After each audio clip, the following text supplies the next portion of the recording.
In this video, friends, I will show with you step by step how to connect PS4 to laptop with HDMI cable. So friends, the first step you need to do, you should be download your OBS Studio, then to see recording your screen. This is the first step, download your OBS Studio.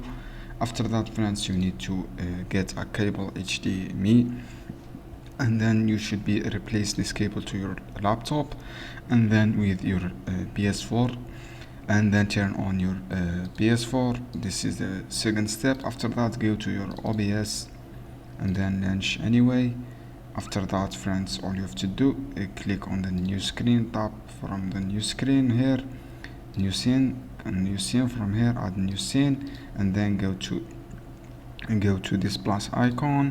From here, go to video capture device, and then create a new video device. Click OK, and then you will see the screen here activated with your PS4 and connected successfully.